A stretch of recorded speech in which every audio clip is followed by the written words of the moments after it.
When you hear the sound of the bell, you know you are in the championship rounds with King Amin of Essex. So, ladies and gentlemen, let's get to it. We're going to start with a recap of last week's action.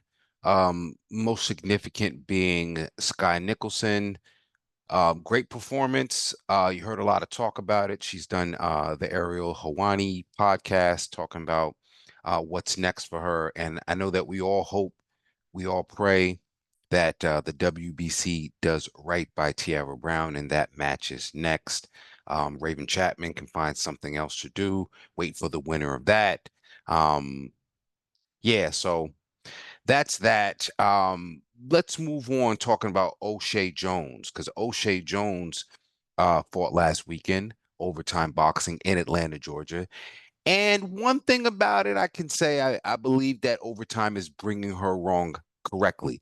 I think that they're bringing her along the same way I've seen many of the female fighters in the UK be brought along. You may repeat an opponent when you're at a different stage. So yeah, now here's the thing. Got to step it up. Got to step it up. There could be some holes in Mrs. Jones' game that won't allow her to be successful at that top level unless she's tested against top level competition. And I think I found somebody. I just don't know if Jones's people think that she's ready. Here's one for you. This one is let's throw Hannah Rankin in there. And the reason why I say Hannah Rankin, she's obviously a former champion. You know, some don't think she has as much tread on the tire, but common opponent in Terry Harper, who was a WBA champ at 154. So you figure if somehow her camp can put her in a position against Hannah Rankin, not only will the experience, but the ranking she may get from Rankin may be a fair trade-off. But let's be more realistic. I've been calling for this fight for a long time. Hello, Mary Spencer out in Canada. Best opponent available for Jones if we think Jones has what it takes. Because why? Mary Spencer is number 5 in the WBA, and she's also number 4 in the WBO. So again, you take out Mary Spencer and you propel yourself in the rankings. And I quite honestly, because 154 is rather thin, I don't know how many fights are available that will get you there. So you kind of got to jump in there against former title challengers. Again, Spencer being a former challenger of Femke Hermans. So let's see Jones step it up a bit. All right.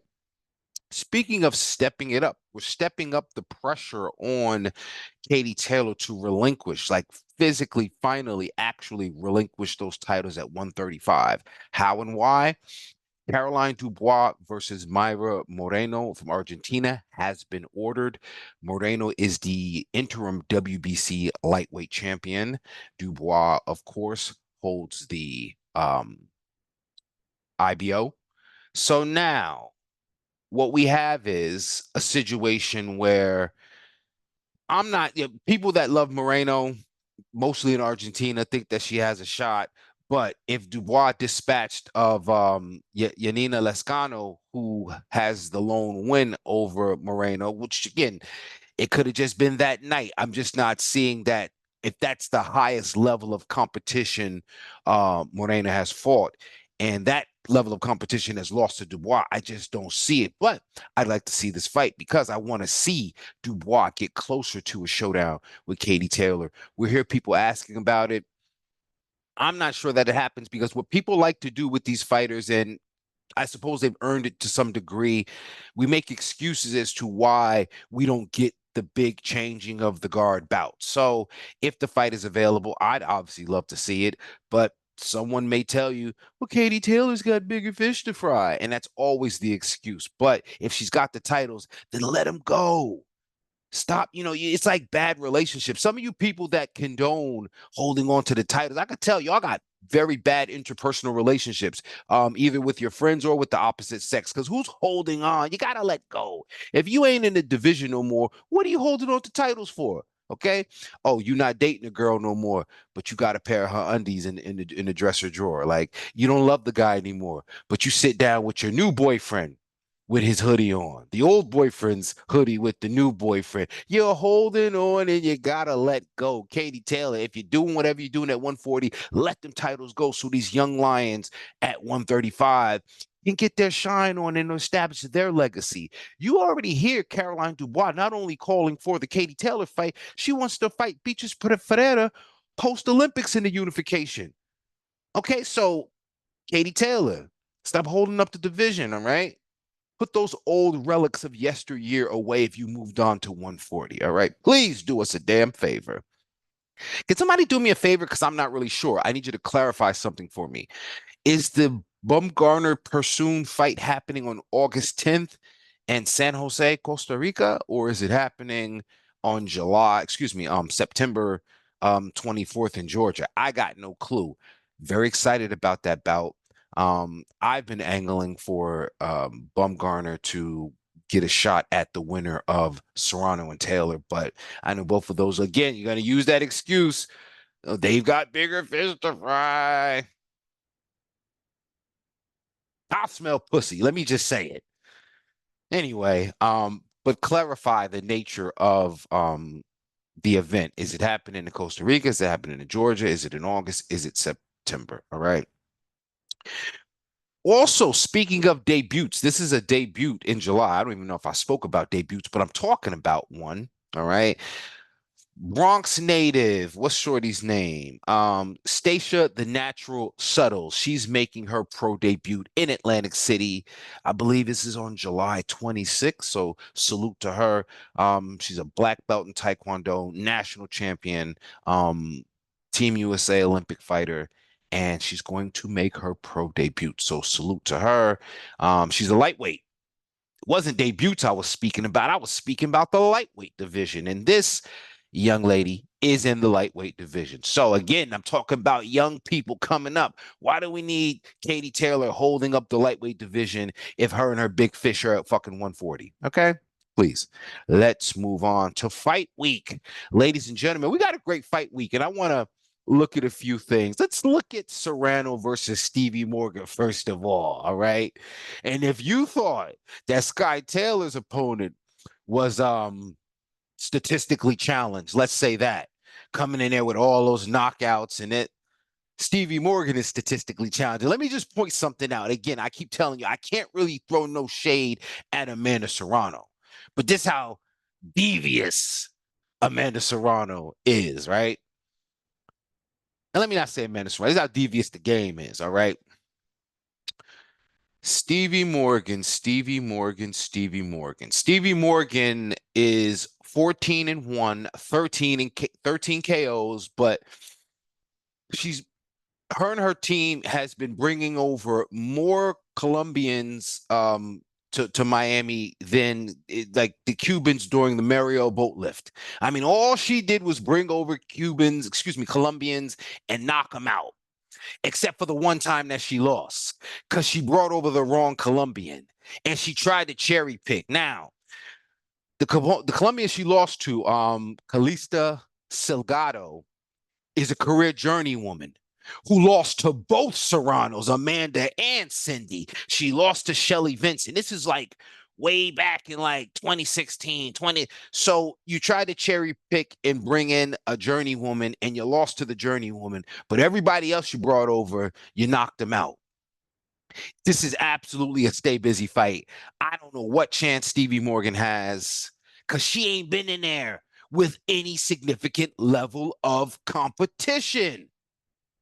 So if you were appalled at watching Vargas and saying to yourself, well, damn, how she get all those knockouts? And she ain't even coming in with the jab. She ain't doing nothing technically proficient that would set up a knockout, but she's got all those knockouts. Well, I suggest you ask the same damn thing about Stevie Morgan. Now, what I can respect is, again, this is a stay busy fight. It's a great payday for women's boxing, a great payday for Stevie Morgan. Here comes the honorable and charitable Amanda Serrano giving out another bag. She like Oprah, you get a bag, you get a bag, you get a bag, you get it. I love it. I love it. I love it. But what I would love more, right? And I'm not talking about the Taylor Serrano part two, which I believe Serrano was robbed in the first damn place. I just want to see the featherweight division not get held up.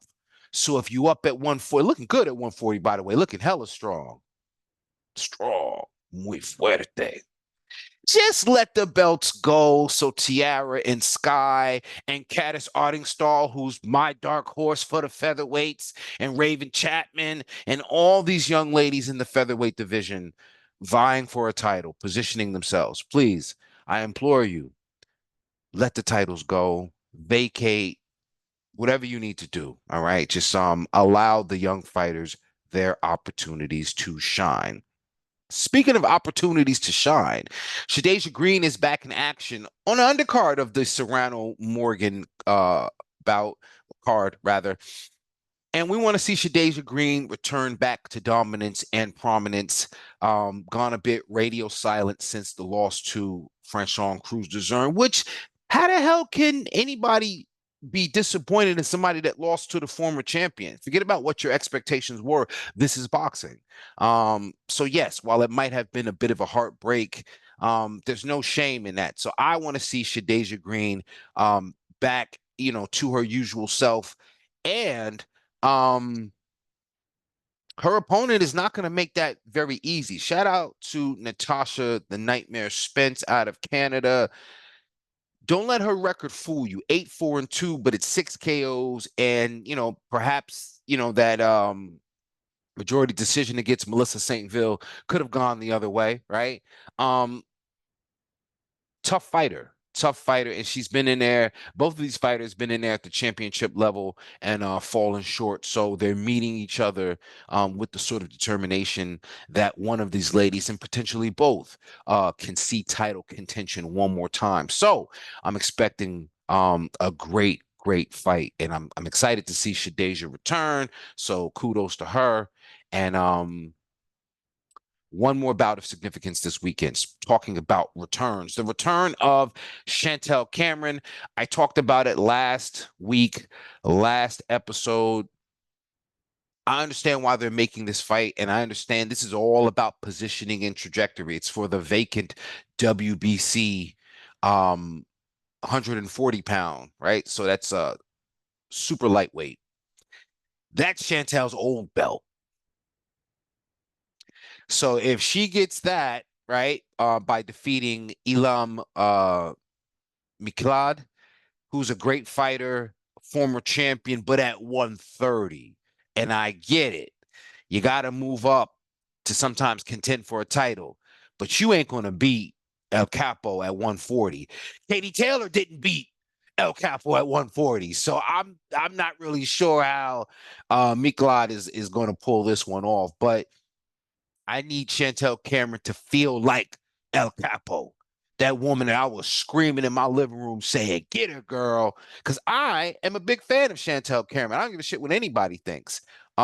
She's the boss, and she carries herself as such, and I want to see her win. I want to see her win, and I want to see the wrongs righted. And if she can get back in position, perhaps it will be her that gets the winner of Taylor and Serrano too. But this weekend, it's all about Chantel Cameron and Ilham Miklad. So tune in for that one, ladies and gentlemen. And that's pretty much all we got. But if you see something, say something. Also, say something in the comments. Give me a thumbs up, drop a like. Feel free to share this information with others. Please get them on board and let them know that women's boxing is boxing, and boxing is this thing of ours. All right. I'll see y'all soon. Peace.